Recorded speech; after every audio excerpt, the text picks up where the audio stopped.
বলবো না বলা যায় নাকি পায়ের রমজানের স্মৃতি।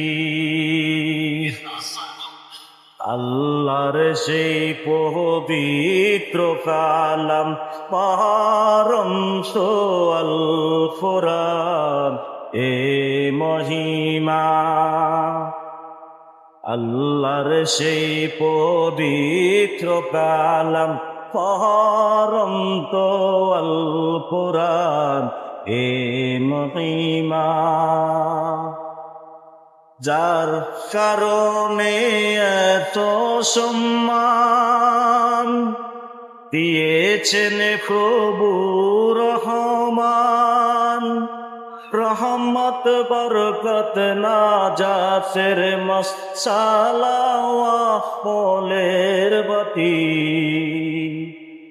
বলবো না বলা যায় নাকি পায়ে রমজানের স্মৃতি।